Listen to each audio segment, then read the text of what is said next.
Welcome, dear listeners, to another quiet journey through time. Today we speak of the geisha. A geisha is often misunderstood, painted as a symbol of mystery, or misrepresented entirely. But at her core, she is a woman trained in the traditional arts of Japan: dance, music, conversation, and grace.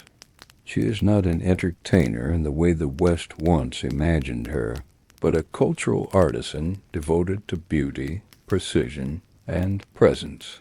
Today, the geisha walks with elegance, refined, respected, even revered. Her world is one of controlled beauty, measured steps, and whispered traditions passed down like sacred poems. But it wasn't always this way. Before the admiration, there was expectation. Before elegance, endurance. The past of the geisha was not soft. It was stitched with sacrifice, silence, and survival.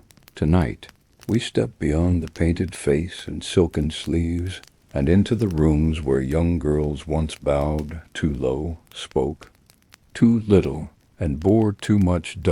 This is the story not just of beauty, but of what it cost. A life shaped by ritual, but marked quietly by pain. Let the paper screens open. Let history speak, not just in flute notes and folding fans, but in the shadows between. Close your eyes if you wish. We are going back to the world of the geisha, and to the truths it never said out loud. In the gentle hours before dawn, when Kyoto still sleeps beneath its blanket of morning mist, a story begins. Not with grand proclamations or dramatic moments, but with the quiet observation of a child at play. Her name might be Sachiko, or Yuki, or perhaps something else entirely. Names in this world are fluid things, changed and chosen as one's path unfolds. What matters is not what she is called, but what she carries within her: a natural grace, a stillness that speaks. Of deeper currents, she has been noticed, you see, not by chance, but through the careful watching of those who understand such things. The way she moves when she thinks no one is looking. How she listens when adults speak. The particular quality of her silence, not empty but full of attention. The selection process is nothing like the dramatic tales told in movies. There are no auditions, no competitions. Instead, there is something far more subtle at work, a recognition that passes between those who know this world and those who might perhaps belong within it. An occasional house mother arrives one autumn afternoon. She moves with the kind of measured grace that comes from decades of refinement. Her kimono is beautiful, but not ostentatious, deep indigo, with a pattern of autumn leaves that seems to shift and breathe in the afternoon light. She speaks with the child's parents in voices too low to hear. There is tea, of course, always tea. The ritual of preparation, of serving, of accepting, each gesture a small ceremony in itself. The conversation might last hours, or it might be brief. Time moves differently here, measured not in minutes, but in the space between one breath and the next. What matters is understanding. The parents must understand what is being offered. The child must understand in her own way what path lies before her. This is not a decision made lightly. In the traditional world, it never was. The life of a geisha is one of profound dedication. It requires sacrifice, discipline, and a kind of spiritual commitment that touches every aspect of existence.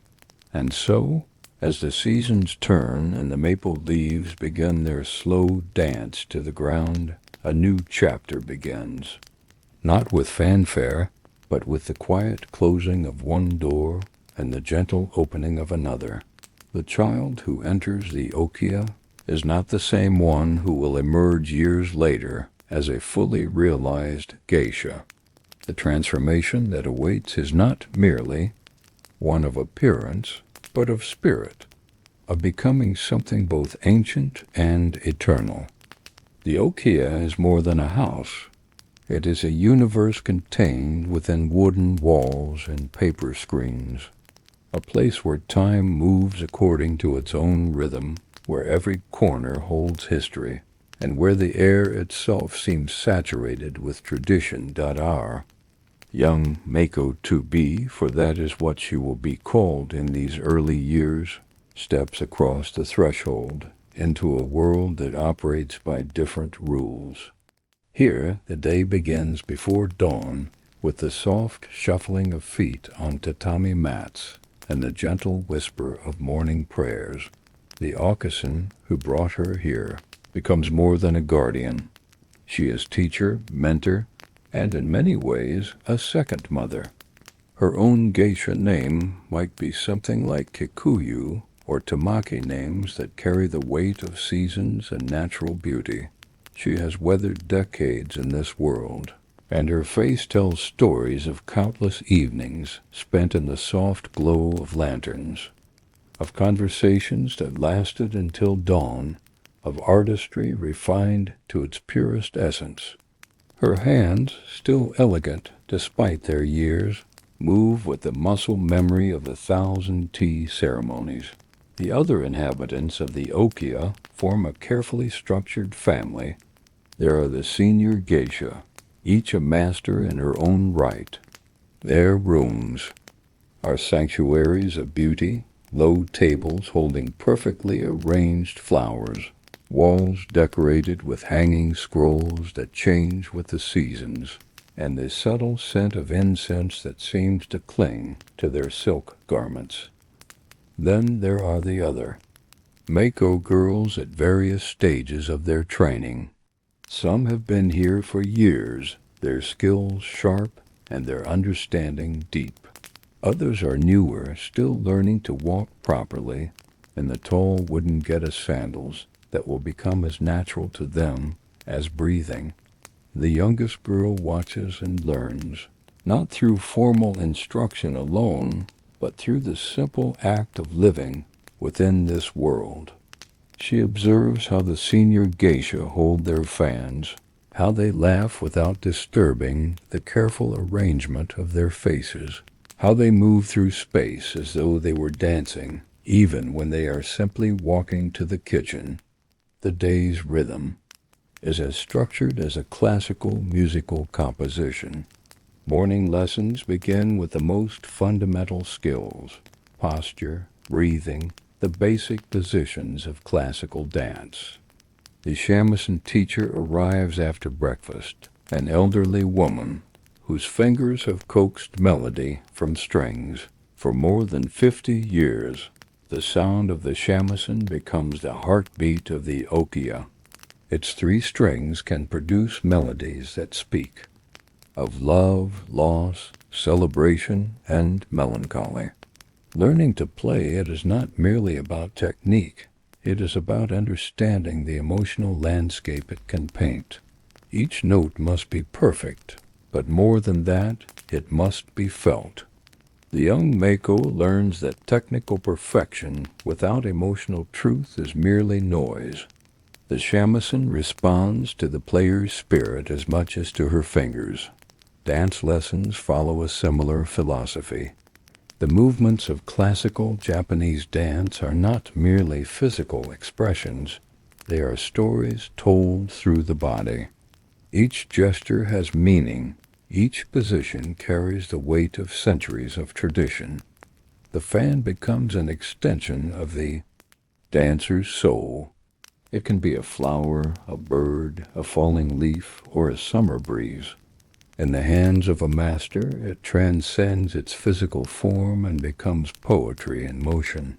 The young Mako struggles at first.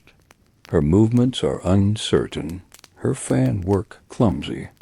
But with each passing day, something shifts. Her body begins to understand the language it is learning. Her gestures become more fluid, more natural, more expressive. The tea ceremony is perhaps the most profound of all the lessons. Here, every movement is meditation, every gesture a prayer. The way one holds the bowl, the sequence of actions, the timing of each step, all must be perfect. But perfection here means something beyond mere technique. It means understanding.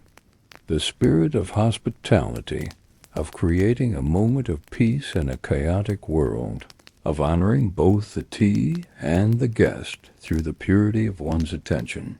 The young Mako learns that the tea ceremony is not about the tea itself, but about the meeting of minds and hearts that occurs around it.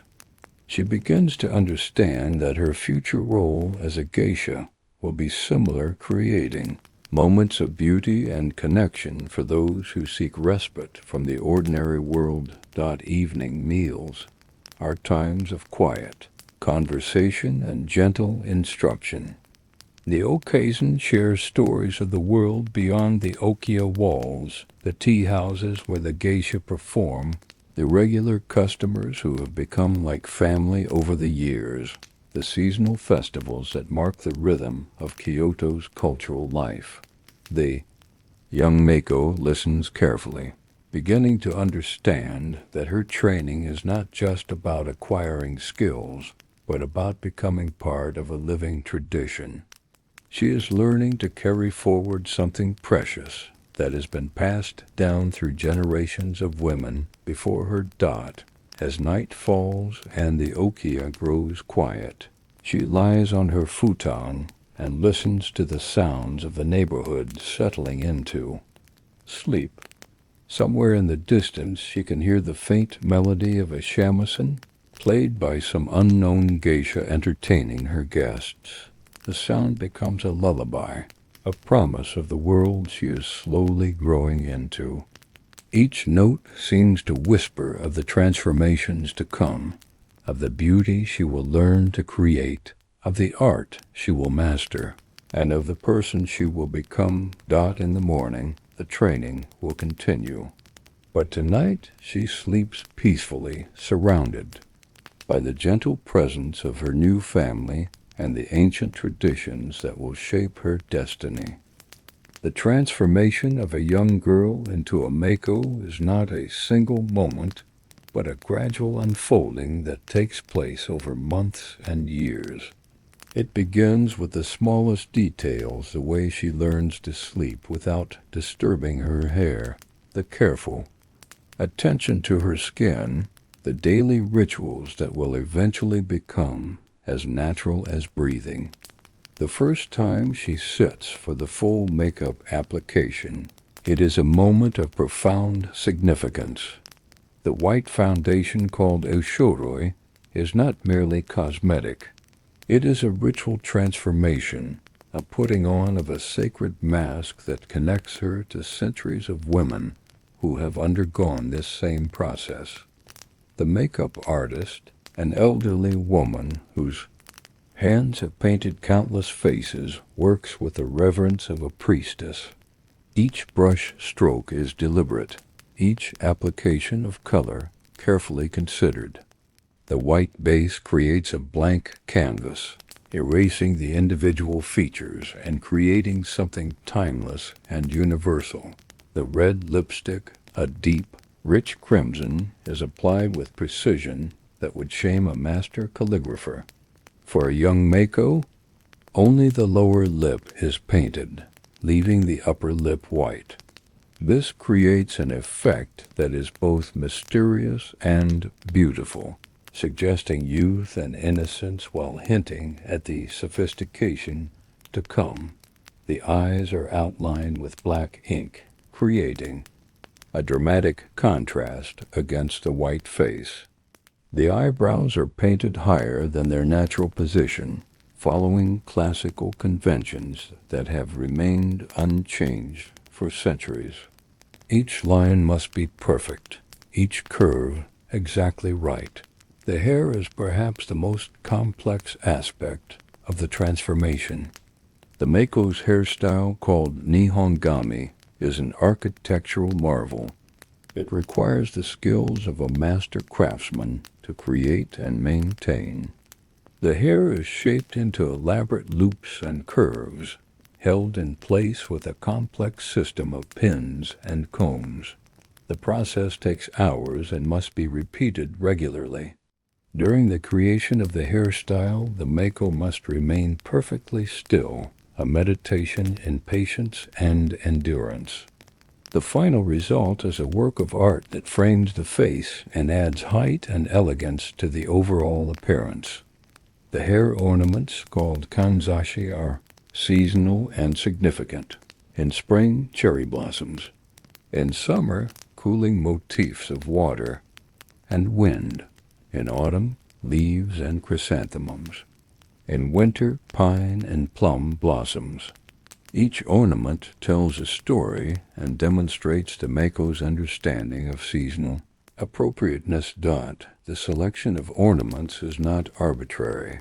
It requires deep knowledge of seasonal customs, poetic associations, and aesthetic principles. The Mako must learn to read the subtle language of these decorations, to understand what each combination communicates about the time of year, the occasion, and her own level of training. The kimono is the final element of the transformation. For a Mako, the kimono is more elaborate than what a full geisha would wear. The colors are brighter, the patterns more complex, the obi longer and more ornate. This reflects her status as a student, someone who is still learning and growing. The dressing process is a ritual in itself. First comes the nagajuban, a white undergarment that provides the foundation. Then the kimono itself, with its long trailing sleeves and complex patterns.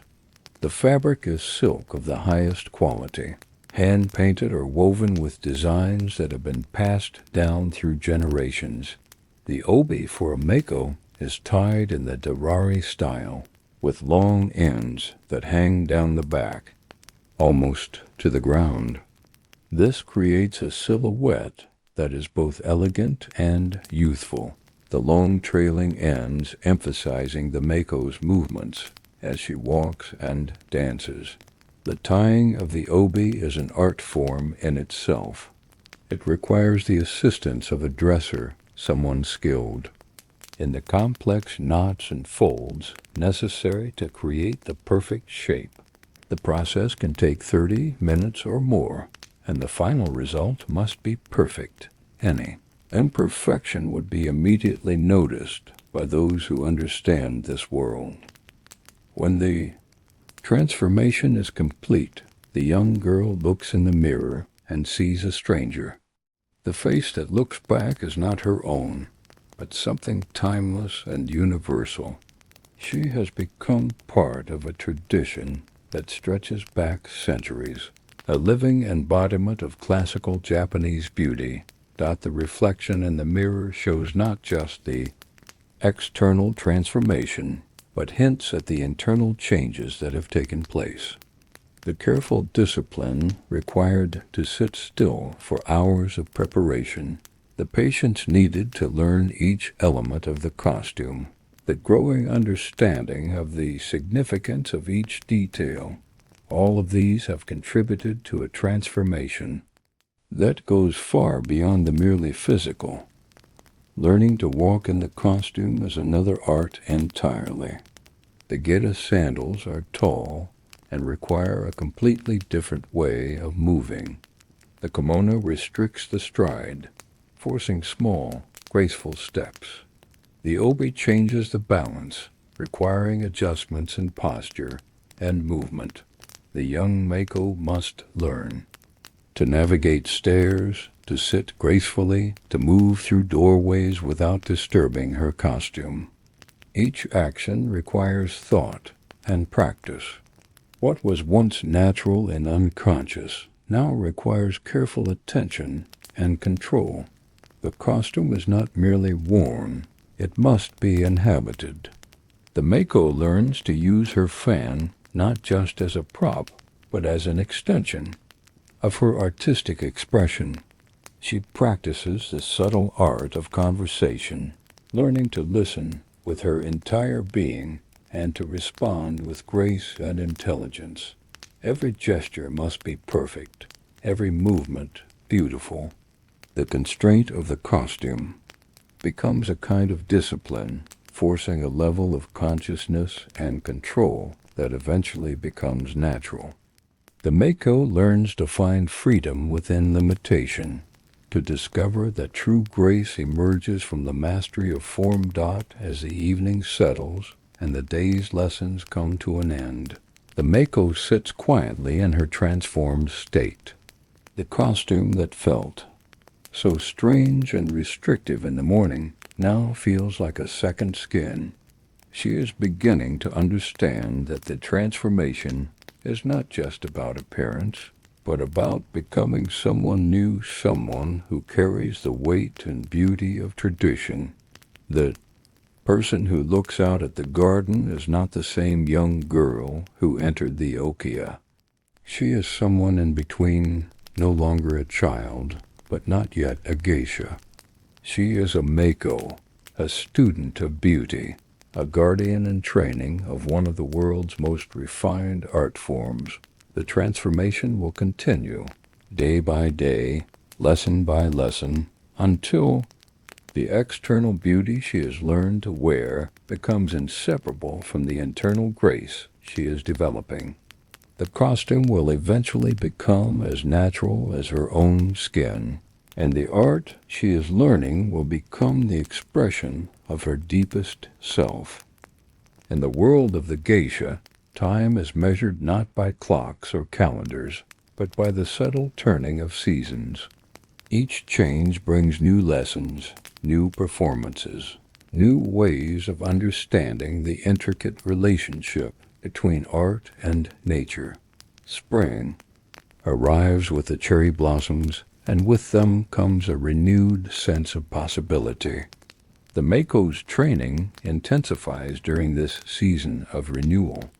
She learns dances that celebrate the brief, perfect beauty of the sakura, movements that capture the delicate falling of petals and the bittersweet nature of impermanence.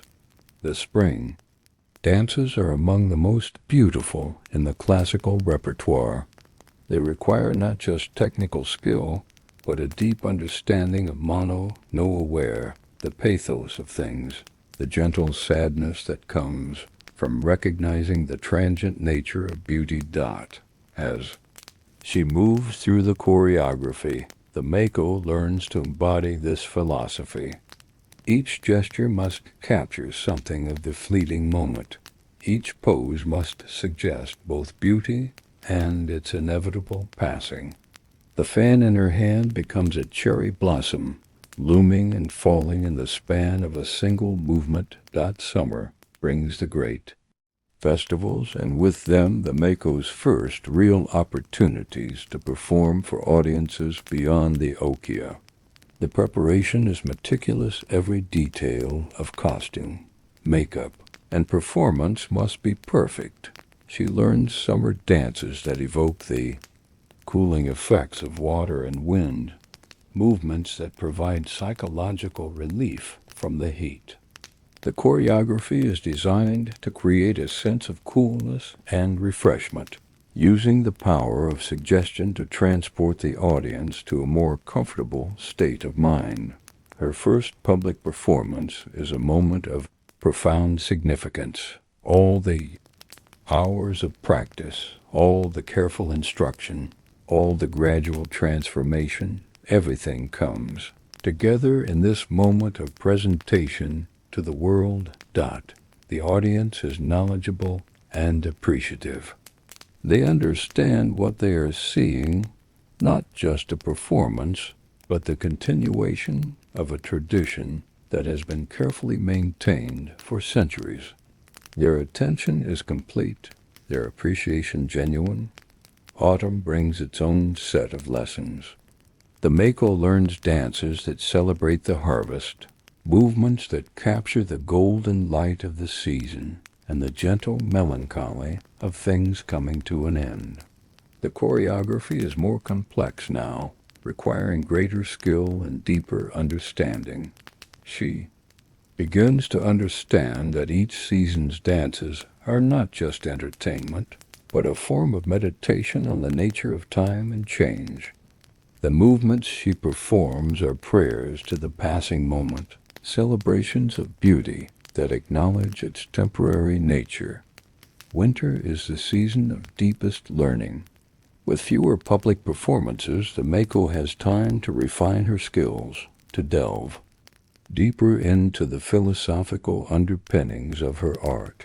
She learns winter dances that speak of endurance, of finding beauty in starkness, of the patience required to wait for spring's return. The winter dances are perhaps the most challenging, requiring a subtlety and maturity that come only with experience. The movements are smaller, more contained, but they must carry greater emotional weight. Every gesture must be perfect, every expression precisely controlled.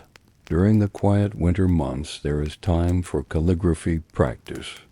The Mako learns to write with the same grace and precision that she brings to dance. Each character must be perfectly formed, each line flowing naturally into the next.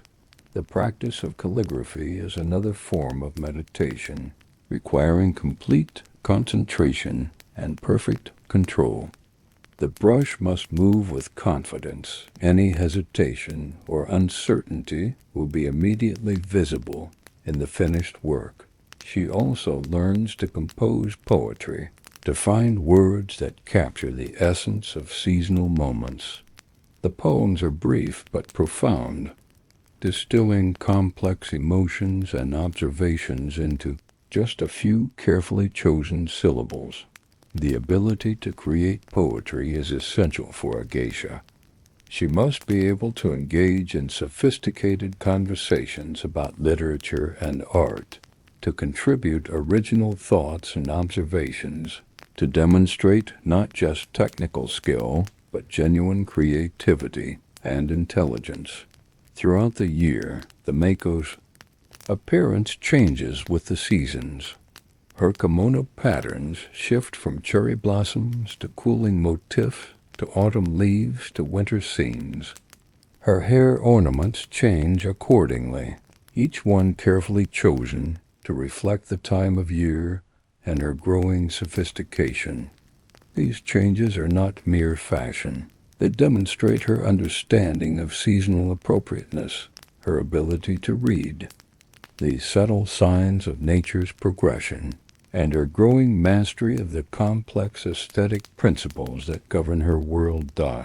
As the year ends and a new one begins, the Mako can see her own progress. The skills that seemed impossibly difficult at the beginning of the year now feel natural. The costume that once felt strange and restrictive now feels like a second skin. She is no longer the same person who first entered the okiya. The seasons have changed her, just as they changed the world around her. She has learned to find beauty in transition, to embrace the constant flow of time and change, to understand that impermanence is not a weakness but a fundamental characteristic of existence. The dance of seasons continues, and she continues to grow within it, becoming more skilled, more sophisticated, more deeply connected to the ancient traditions she is learning to carry forward. As evening settles over Kyoto, the world of the geisha truly comes alive. The quiet hours of morning practice and afternoon lessons give way to the real work, the entertainment and hospitality that is the heart of geisha culture. The Miko, now more skilled and confident, prepares for her evening engagements. The transformation ritual that once took hours now flows more smoothly, each element falling into place with practiced ease. She is learning to inhabit her art, to become the living embodiment of beauty and grace. The okiya, the traditional tea houses where geisha entertain, are worlds unto themselves. These exclusive establishments have operated for centuries, their wooden interiors polished by generations of use, their atmosphere steeped in history and tradition. Tonight, the Mako will attend a gathering at one of Kyoto's most prestigious okiya. The guests are regulars, businessmen, artists, and connoisseurs who understand and appreciate the subtle art of geisha entertainment. They have come not just for food and drink, but for conversation, performance, and the intangible pleasure of being in the presence of living artistry. The Mako's arrival is a moment of quiet ceremony. The other geisha, including her senior sisters, greet her with bows and gentle smiles. The staff of the okiya, who have known her since she began her training, welcome her with the warmth of family. There is a sense of anticipation in the air. Tonight's gathering will feature performances, conversation, and the kind of sophisticated entertainment that has been refined over centuries. The Mako will both participate and observe, continuing her education in the subtle arts of hospitality and social grace. The guests arrive with punctuality and respect. They understand that they are entering a space where different rules apply, where time moves more slowly, where conversation is an art form, and where the pursuit of beauty and refinement takes precedence over the mundane concerns of daily life. Guest is a connoisseur in his own right, someone who has spent years learning to appreciate the subtle pleasures of geisha entertainment. They bring with them not just money, but genuine understanding and appreciation for the art form they are about to witness. The evening begins with formal greetings, each one a small ceremony in itself. The geisha and their guests bow to one another, with the precision of dancers, each gesture carrying layers of meaning and respect. These are not mere social pleasantries, but acknowledgments of the special relationship between artist and patron. The Mako observes and participates, learning through experience the subtle protocols that govern these interactions. She must be neither too forward nor too retiring, neither too familiar nor too distant. The balance is delicate and requires constant attention. The meal that follows is a work of art in itself. Each dish is prepared and presented with the kind of attention to detail that characterizes everything in this world. The geisha serve with movements that are choreographed but natural, their attention to their guests' needs complete but unobtrusive. The Mako learns by watching and participating. She observes how the senior geisha anticipate their guests' needs, how they facilitate conversation, how they create an atmosphere of relaxation and refinement. These skills cannot be taught through words alone. They must be absorbed through experience. The conversation that accompanies the meal is one of the most important aspects of the evening. The geisha must be able to discuss literature, art, politics, and philosophy with intelligence and insight. They are not mere entertainers, but intellectual companions who can engage with educated and sophisticated guests on any topic. The Mako listens carefully, learning not just what to say, but how to say it. She observes the subtle art of conversation, how to ask questions that draw others out, how to contribute insights without dominating the discussion, how to use humor and charm to create connections between guests who might otherwise remain strangers. After the meal, the evening's entertainment begins in earnest. The shamisen is brought out, and the senior geisha begins to play. The melodies that fill the room are centuries old, but they sound fresh and immediate in the intimate setting of the OCHAY. A dot. The Maiko accompanies on a second shamisen. Her skills, now developed enough to provide meaningful support to the senior performer. The music they create together is a conversation between generations, a passing of knowledge and tradition from elder to younger. The dance that follows is the evening's centerpiece. The senior geisha performs a classical piece that tells a story of love, loss, and redemption. Her movements are perfect, each gesture weighted with meaning and emotion. The fan in her hand becomes a character in the story, sometimes a lover, sometimes a rival, sometimes the forces of fate itself. Mako watches from the side, studying every movement, every expression, every subtle shift in timing and emphasis. She is learning not just the technical aspects of the dance, but how to inhabit a character, how to tell a story through movement, how to touch the hearts of an audience through the power of artistic expression. The evening continues with games and lighter entertainment. These traditional diversions are designed to break down barriers between guests and geisha, to create an atmosphere of shared pleasure and mutual enjoyment. The Mako participates with growing confidence, her natural charm and developing skills making her a welcome addition to the group. The games are not mere time passers, but opportunities for the geisha to demonstrate their wit, their knowledge, and their ability to create joy and connection. The Mako learns that entertainment is not about performance alone, but about creating experiences that her guests will remember and cherish.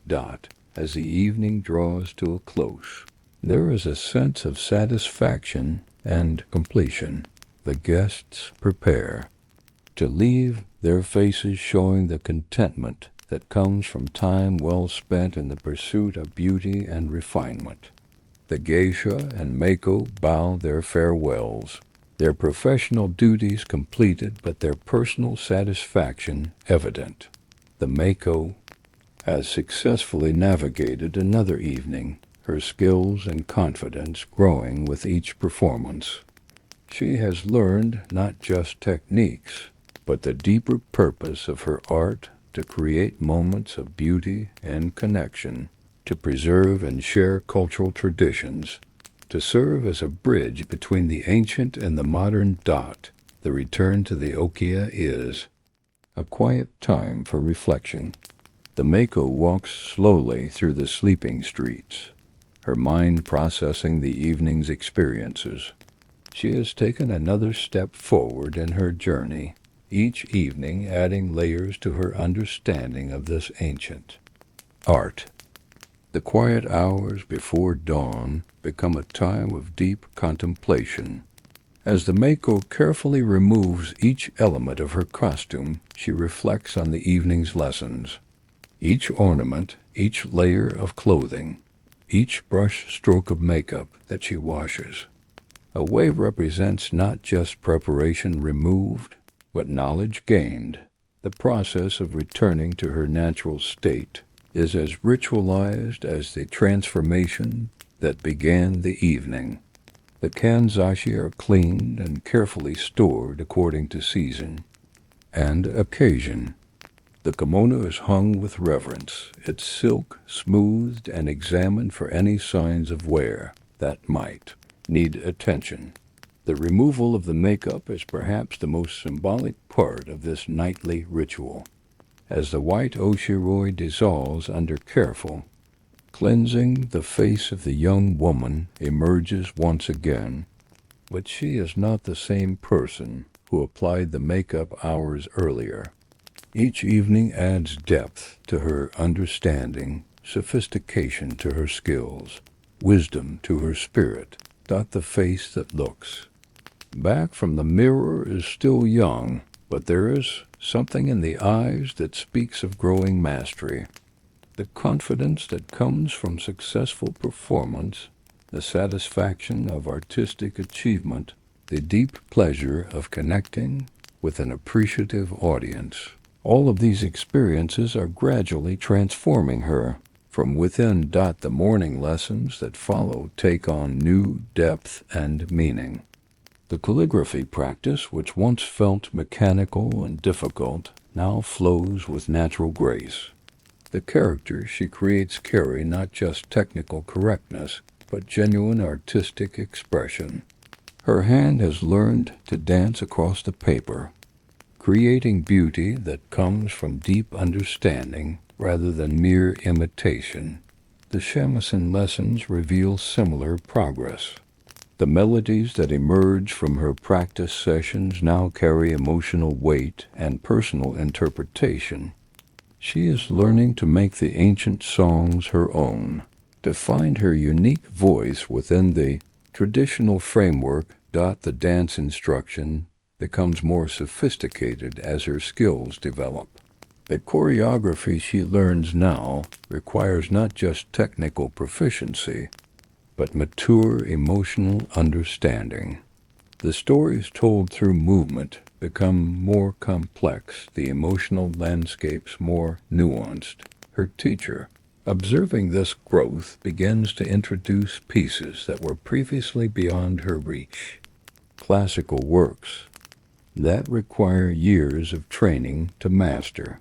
Dances that demand not just physical skill, but deep spiritual understanding. The Mako approaches these challenges with excitement rather than trepidation. As the seasons turn, the Maiko's role in the okiya's traditional ceremonies becomes more prominent. She is no longer merely an observer, but a participant whose contributions are valued and necessary. The seasonal celebrations that mark the rhythm of the traditional year become opportunities for her to demonstrate her growing mastery. During the spring viewing of cherry blossoms, she performs dances that capture the ephemeral beauty of the season. Her movements now carry the weight of genuine understanding. She has learned to embody mono no aware, the bittersweet appreciation of beauty's temporary nature. A significant moment arrives when the occasion asks her to begin assisting with the instruction of newer students. This responsibility marks a crucial transition. She is no longer merely a student herself, but has begun the journey toward becoming a teacher and mentor. Working with the younger girls, she discovers new depths in her own understanding. Explaining techniques that have become second nature forces her to examine her knowledge more carefully. Teaching the philosophy behind the movements helps her articulate concepts that she had previously understood only intuitively. The evening arrives when she is asked to give her first solo performance at a formal gathering. This is both an honor and a test, an opportunity to demonstrate that her training has reached a level where she can carry an entire evening's entertainment on her own abilities. The performance is a success that exceeds even her own expectations. The years of training crystallize into a presentation that is both technically perfect and emotionally moving. The audience, seasoned connoisseurs of this art form, responds with genuine enthusiasm and appreciation. In quiet moments between lessons and performances, the Mako reflects on her journey. Letters from her family, which once brought homesickness, now bring a different kind of emotion. She realizes that while she maintains love and respect for her origins, her identity has expanded to embrace this new world she has entered. The gifts and tokens of appreciation from patrons accumulate not valuable objects, but meaningful acknowledgments of her artistic growth. A fan painted by a master artist, a poem written in appreciation of a particularly moving performance, a seasonal sweet that reflects a guest's understanding of her favorite flavors. As her skills mature and her understanding deepens, preparations begin for the Erike, the ceremony that will mark her transition from Maiko to full geisha. This transformation is not merely administrative, but represents a fundamental change in status and responsibility. The preparations are elaborate and meaningful. Every element of the ceremony carries symbolic weight, the change in hairstyle. That will mark her new status, the modifications to her makeup that reflect her maturity, the different style of kimono that acknowledges her achievement. The Erike ceremony is a moment of profound transformation. In the space of a few hours, the young woman completes her metamorphosis from student to master, from Maiko to geisha. The ritual cutting of her hair, the change in her makeup style, the assumption of a new professional name all mark her entry into the ranks of full practitioners. But the external changes, significant as they are, pale beside the internal transformation that has taken place. She has learned not just techniques, but philosophy. Not just skills, but wisdom. Not just performance, but the deep art of creating beauty and meaning in human interaction. Her first evening as a full geisha is both culmination and commencement. All the years of training have led to this moment, but she understands that her real education is just beginning. She now has the knowledge and skills to continue growing throughout her career, to develop her own artistic voice within the traditional framework. The guests who welcome her recognize the significance of the moment. They are witnessing not just another performance, but the debut of a new artist who will carry the tradition forward into the future. Their appreciation is both for her individual achievement and for the continuation of the art form itself.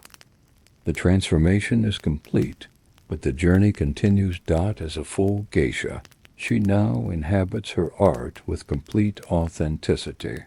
The costume that once felt strange and constraining now feels like her natural skin.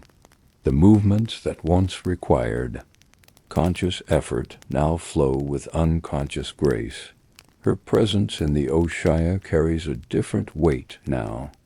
Guests seek her company not just for entertainment, but for the wisdom and sophistication that come from years of dedicated training.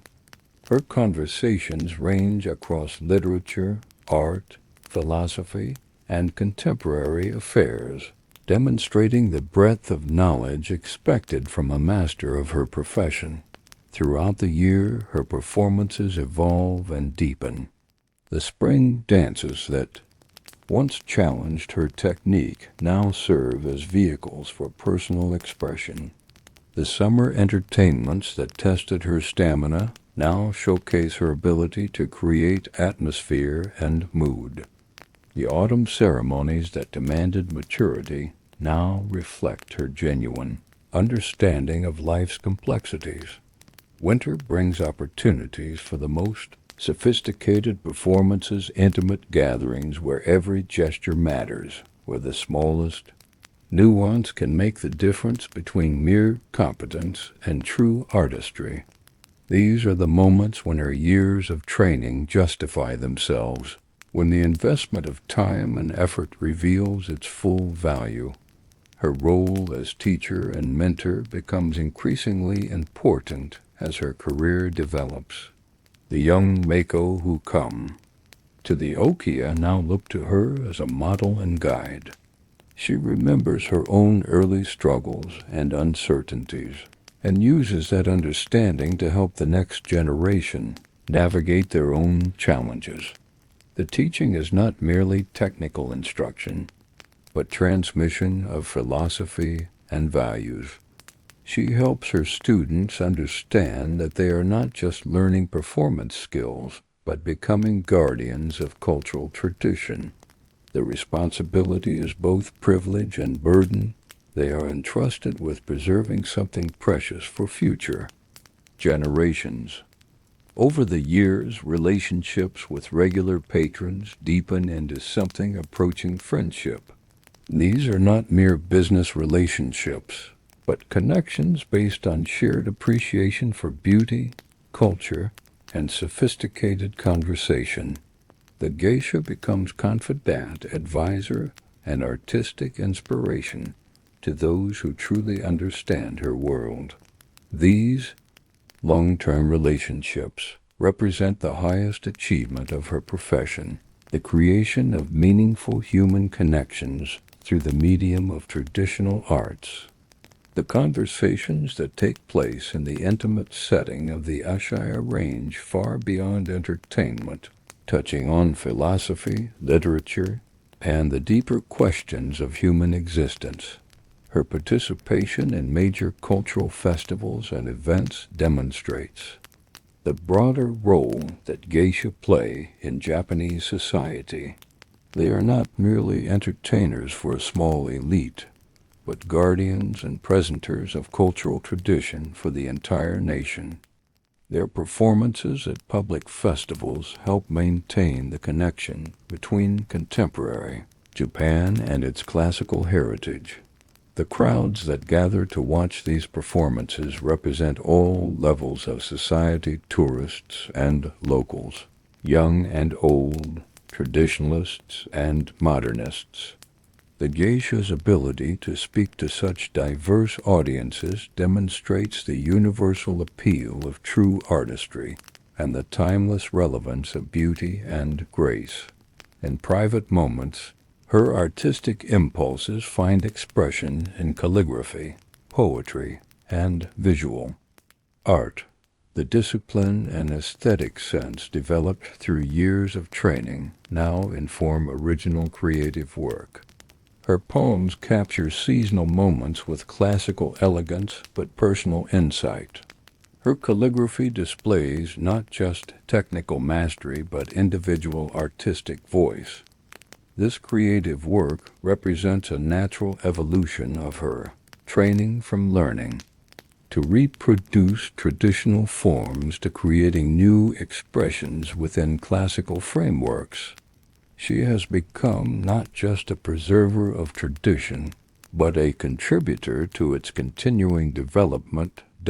Despite her immersion in traditional culture, she remains connected to the contemporary world. Her conversations with guests often touch on current events, modern literature, and contemporary social issues. She has learned to bridge the gap between ancient and modern, finding ways to make traditional wisdom relevant to contemporary concerns. This ability to inhabit both worlds simultaneously is one of the most sophisticated aspects of her development. She can discuss modern technology with the same intelligence she brings to classical poetry, can engage with contemporary social issues while maintaining traditional values and perspectives. As evening settles and she reflects on her career, there is deep satisfaction in what she has achieved. She has mastered one of the world's most demanding art forms, has created meaningful relationships with discerning patrons, has contributed to the preservation of cultural tradition, and has helped guide the next generation of practitioners. But there is also awareness that her journey is far from complete. Each day brings new opportunities for growth, new challenges to meet, new ways to deepen her understanding and refine her artistry. The tradition she serves is living and dynamic, requiring constant attention and renewal.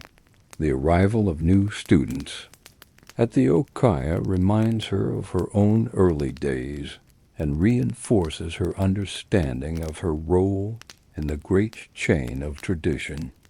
She is both inheritor and transmitter, both student and teacher, both individual artist and guardian of collective memory. The young faces that look to her for guidance carry the future of the tradition.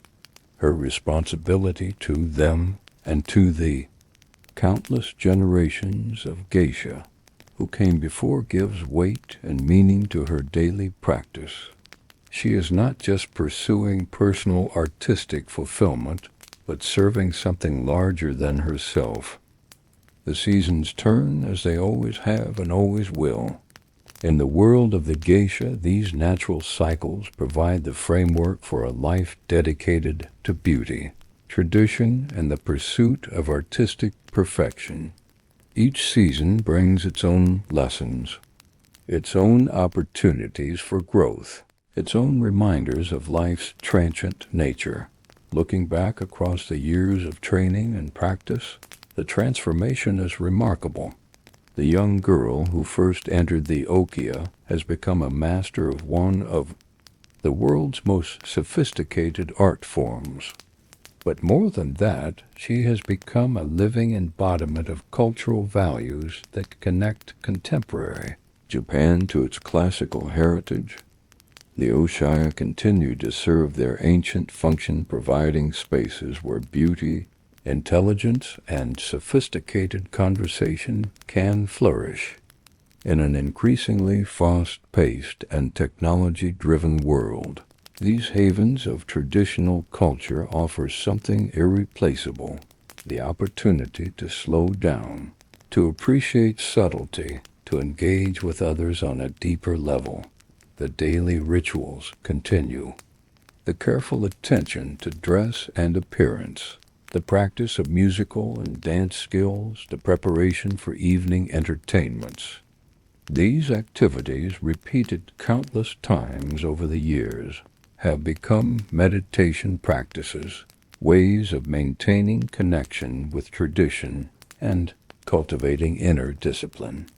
The most important work is often the least visible, the patient instruction of new students, the transmission of knowledge and values from one generation to the next.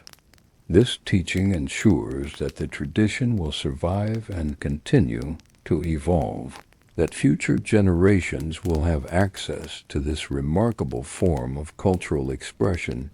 In performance, all the years of training culminate in moments of transcendent beauty. The dances that tell ancient stories, the music that speaks directly to the heart, the conversation that elevates and inspires. These are the fruits of a lifetime's dedication to artistic excellence. In the quiet moments after the guests have departed and the evening's work is done, there is time for reflection. The path of the geisha is demanding but deeply rewarding, requiring constant growth and dedication, but offering the profound satisfaction of mastering a complex and beautiful art form. As dawn breaks over Kyoto, another day begins in the continuing story of the geisha tradition. The ancient and the modern coexist in this remarkable city, each enriching the other. The geisha serves as a bridge between these worlds, preserving what is valuable from the past, while remaining relevant to the present. The falling cherry blossoms that return each spring remind us that beauty is precious precisely because it is temporary. A geisha tradition, like the blossoms themselves, requires constant renewal and care to survive. But in return, it offers something of immeasurable value: the opportunity to experience profound beauty, to connect with others through shared appreciation of art, and to participate in the great human project of creating and preserving culture. In the end, the path of the geisha teaches us that true beauty emerges from discipline, that authentic grace comes from deep understanding, and that the highest human achievements come from the patient cultivation of excellence over time. These lessons extend far beyond the world of the okiya, offering wisdom that can enrich any life dedicated to the pursuit of beauty, meaning, and human connection. The tradition continues, as it has for centuries, carried forward by those who understand that some things are too precious to be lost, too beautiful to be forgotten, too meaningful to be abandoned to the rush of modern life. In preserving these traditions, we preserve something essential about what it means to be human: the capacity for beauty, the appreciation of excellence, and the desire to create meaning through artistic expression.